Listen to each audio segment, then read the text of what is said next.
I've been hearing a lot of talk lately about Monarch Unlimited and how stores are having a really hard time selling it and how it's just not being sold as much. And I wanted to have a discussion about here today because I think a lot of people are focused on a bunch of different random topics like, map pricing and online stores or undercutting stuff and all this, all these different topics about how distribution is doing bad or how LSS could be doing this or that with first edition and no matter what your opinion is on this topic and what you think unlimited versus first edition, I don't think that we're asking ourselves the correct question here because all of these opinions aren't really founded on data. And the data that I'm interested in, right? And what I want to know and what I'm asking here is a really simple question. What is the average amount of days that it should take a store to sell an unlimited box of Flesh and Blood, any set? So let me give you an example. Store ABC buys a 100 boxes of Flesh and Blood, right?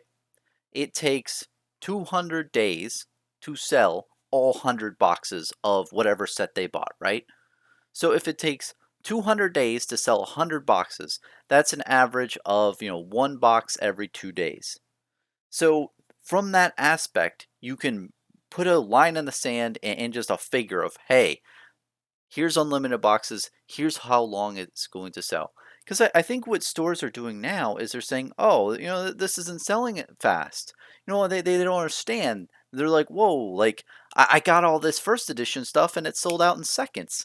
The average time to sell a first edition Flesh and Blood box was seconds, and then this unlimited product takes days. And I'm not saying that it's wrong that they're having these opinions. If I was a store, sure as shit I'd have that same opinion. I'd be like, hey, what's the deal with this stuff? This stuff isn't moving. Because when you're a store, you want to convert inventory to capital as fast as you can.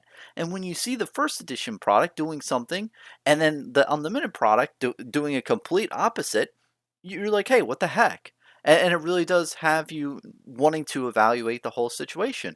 And I don't blame stores as well because it's like with first edition product, they're getting like heroin right into their system. They're like, "Oh yeah, that's the good stuff." You know, this just sells like hotcakes. I'm getting a ton of money or really good return on the inventory that they purchased. But with unlimited, it's like they're coming down from that huge high.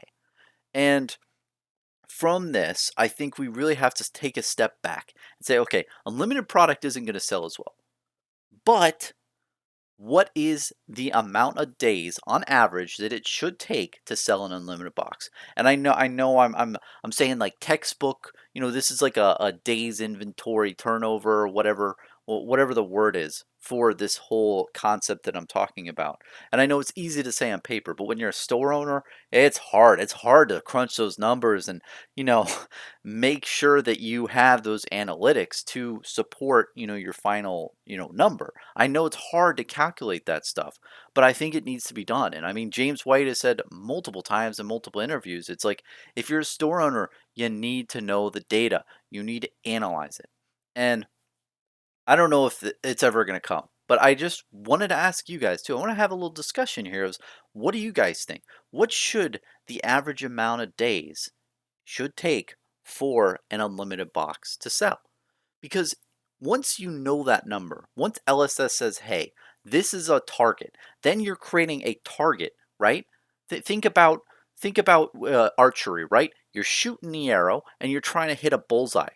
You create a bullseye when you have that number. Now, let's say you have that number. LSS has it, and it's put out there and it's public and says, "Hey, this is what we're striving to do for our local game stores."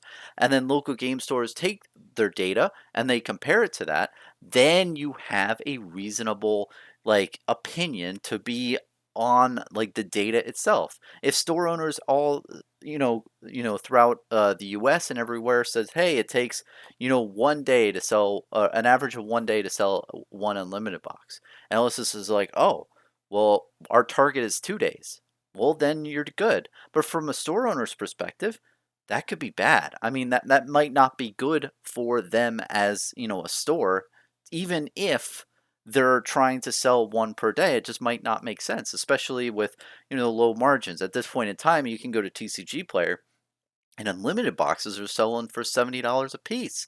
And I mean, I did the EV on the box, and it's not really that good when I'm calculating myself, and not financial advice at all. But it's sub 65, and it's just not worth it compared to the other unlimited products. And I think a lot of people know that by now. So it's tough on a consumer aspect, is because there's so many readily available other products that have a lot more money into it, from my view. And I think that's where Monarch Unlimited really has a really bad rap at this time. And basically the whole point of this video was just to ask and say, what is the average amount of days that it should take to sell an unlimited box? Like that's my biggest takeaway. Is I think if we can answer that question, if that is a targeted thing by Legend Story Studios saying, hey, this is that figure, and then if you're a store owner, like, this is what you can expect on your what is it, on your product that you receive from us. Here's how that metrics helps. Because let's say I'm a store owner and I buy 100 boxes of unlimited from Legend Story Studios. I can use that figure in my analysis and say, well, if they say this, then this is how long it's going to take for me to get my capital back, for me to get my cash, because all I want is my money. I want my money back so I can reinvest it in other inventory. So once you know that figure, then you can reasonably estimate. I think the problem with store owners now is they buy all this product thinking it's going to sell out like a lot faster than they realize.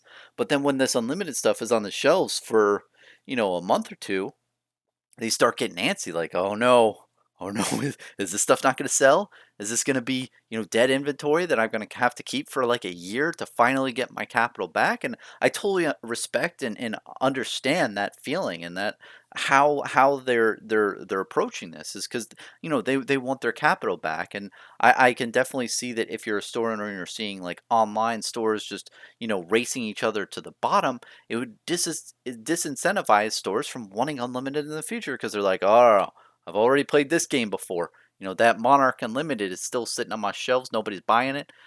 And the whole point of the matter is, if I can get into the end of the part of the video, I want to explain why I think it's happening with Monarch Unlimited. And ultimately, I think stores and Legend Story Studios and all of us have to figure out how long it reasonably should take to sell unlimited, so everyone has the right expectations, right? And I think that's a big key in life, is expectations are just essential for really making your decision making known. Like, say, okay, I expect this is going to happen, because I think stores and a lot of people expected Monarch Unlimited to just constantly sell and sell well, and now it's not, and that's why there's an issue.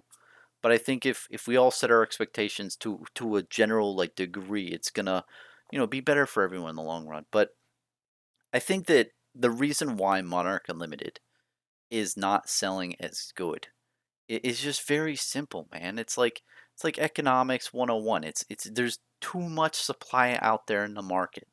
So what happened is stores on TCG Player, you can look, man, they constantly undercut each other, race to the bottom with these prices of the cards because there's way too much supply out there. So many people were hyped up and they were jacked up from Monarch, and everybody was putting money into it, that people opened the boxes and tried to flip the cards, and now they're not selling for much. And if you look at the other older sets, like the Welcome to Wrath Unlimited, Arcane Rising Unlimited, the singles are doing a lot better. And I think people, especially recently in the last month, have realized that. So they've opened a lot more. But even still, I think it's just way too much supply. And this happens to every trading card game. I just don't understand why people are just so surprised. Is that this whole scenario happens in every card game. After a month of release, the single prices drip. The single prices dip. In the beginning, they're really high because no one has the product, nobody has the cards. But after a month or 2 months especially, that's when the car prices dip for that box. And then the whole cycle, and then people realize that, and then it just, goes silent for a while, and then nobody opens products, the supply dwindles until it hits nothing, and then the prices of the boxes and the cards go up because there's less supply. It's just a reasonable thing to assume. And my worry is that a lot of stores are gonna be like, "Oh man, like I can't do this again. I'm done," and just try their hardest to get the first edition products and then just do nothing on limited. And I wouldn't blame them for doing so. And if I was a store owner, I would do the same thing. I would just get as much first edition as possible and get as least amount of unlimited as possible and just order it if people ask for it at the store or, as needed on a case to case basis, pun intended. Just buy a case if you need it or buy, 2, 3 cases at a time. You don't buy, I don't know, 5, 10, 20 cases at a time. It's not smart. But I think I want to leave it off there. But I think that ultimately the reason why Monarch isn't doing good isn't because the cards are bad. The cards are really good. The gameplay is really fun. The heroes are really good. I think that the whole aspect of the box is amazing. Like the artwork in Monarch is just next level. And I think it's just going to be a matter of time for people to stop opening Monarch Unlimited boxes. And then you're going to see the card prices slowly creep up over time. And I think it's going to take like maybe 8 months to a year for those card prices to creep up at this current time. And right now it's mid 2021. I think it's going to take a while for that to happen, but slowly but surely they will.